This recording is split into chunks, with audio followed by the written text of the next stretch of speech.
Hey, what's going on, everybody? Obviously, this is not the way I usually stream, but I did just get off the road, and I wasn't going to live stream today. I was going to try to take a little break, but obviously, I'm sure that you all have heard the unfortunate news about the death of Ed Schultz, who died at 64 years old. Right now, the verdict is that he died of natural causes, um, which it sucks, man. We don't have a lot of we don't have a lot of mainstream truth tellers out there, and most of you at this point know Ed Schultz because of the recent interview that dropped, that it was around April, that showed that Ed Schultz tried his damnedest to cover the Bernie Sanders campaign, and MSNBC wouldn't let him, uh, which is sad. Like, he gave the facts. He said, this is what I know took place," and then he said, "Now here's what I think the reason is, and it's because they were in Hillary Clinton's back pocket." Now, for a mainstream person to come out a report, I mean, this Ed Schultz is not mainstream recently. Ed Schultz is historically mainstream, historically, like 30 years plus in the game. So for him to have come out on a radio and say something like that was just, you know unheard of.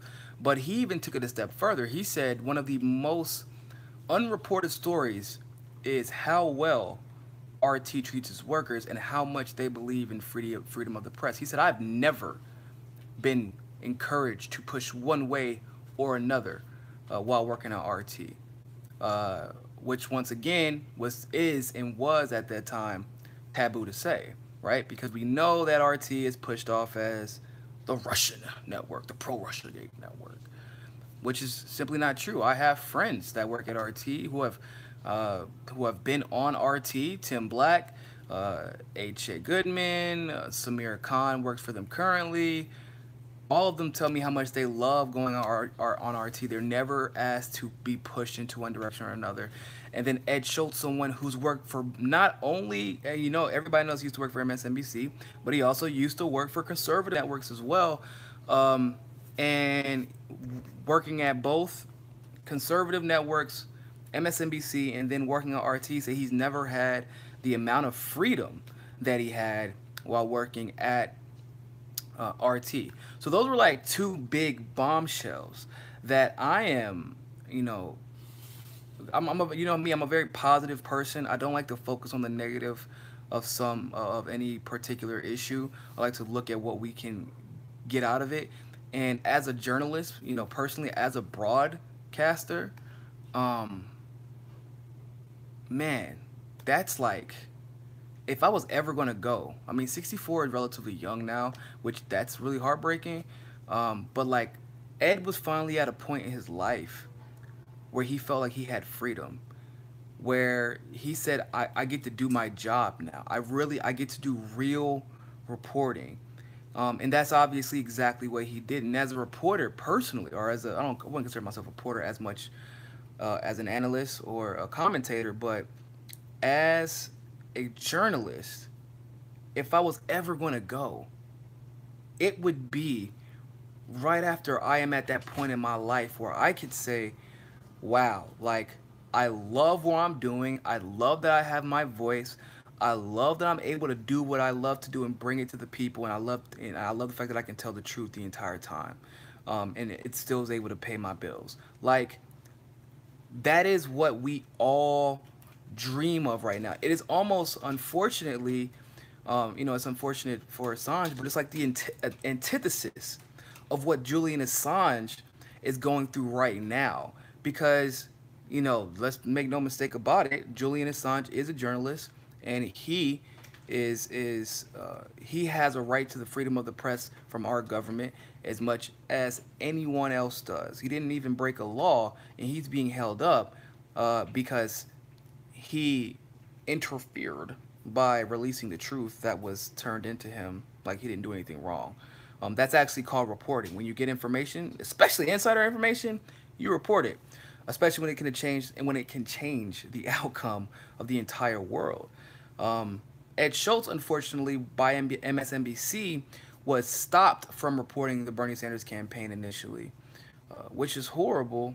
But that story that we didn't even know really took place. Remember how many of us speculated about what was going on in the Bernie Sanders campaign? And by the way, if you're just now joining, this is not usually how I broadcast, but I just got off the road. I'm exhausted, but I just had to give a special shout out to Ed Schultz because he's an inspirational guy. But imagine like all the claims that we not that we eventually had verified. We were being told we were being paranoid. They're covering Bernie Sanders.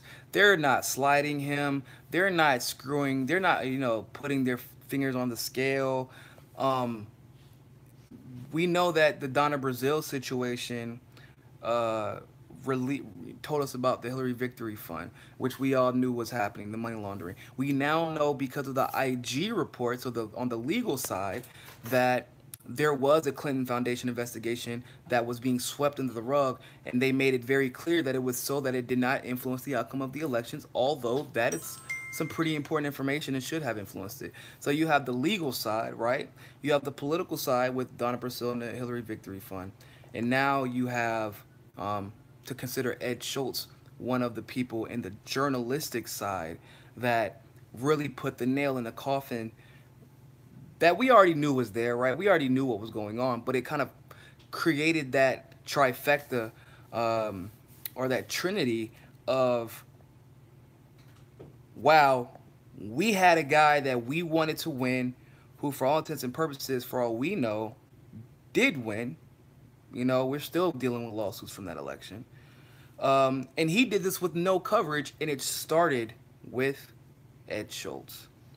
And Ed Schultz did not take that information to the grave like a lot of reporters right now are still doing.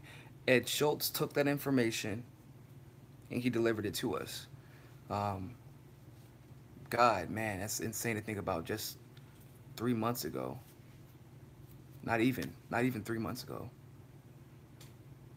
And that is for progressives, at least, for anybody who's paying attention to the accountability side of the election. That's powerful.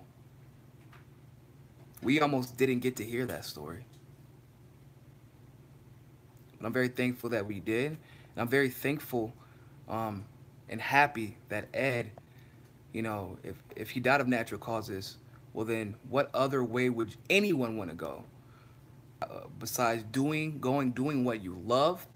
If you got fired to find, at what's supposed to be like the peak of journalism, or at least establishment journalism with The View. They had some of the highest ratings, other than Fox News. And then you bounce back at RT where you have more journalistic freedom than you've ever had. He was talking about how he learned more about the foreign governments and people's perceptions of America and all that. He said he learned more in that the 2 years that he was at RT than he did in the entire time he was doing journalism with American establishment media. And so if I was ever going to go, that would definitely be how I would want to go. Telling the truth, doing what I love to do, and being able to travel the world and touch lives and have lives touch me before I go. So, R.I.P. Ed, you were a real one. It's unfortunate that a lot of people don't appreciate the guys like you until they're gone. But like I said, take this as, if you're not watch the Assange vigil. It starts tomorrow and goes until Saturday. So you can find it on Susie Dawson's page, WikiLeaks page, Julian Assange's Twitter page, on YouTube. But let's not have another exam. Let's not take another great journalist for granted. Because, like I said, unfortunately for Julian Assange, doing very similar to what Ed Schultz has been doing, he's dealing with the total opposite. And it would be a shame that if he passes, because he is very sick, it would be a shame that if he passes, he did not get the appreciation and adoration that Ed Schultz has right before he passed.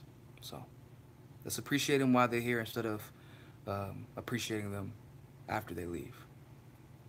With that being said, people, thanks so much for tuning in. We will be hitting the ground running tomorrow. Subscribe if this is your first time hanging out with us. And always remember, more than anything else, find your balance. Peace.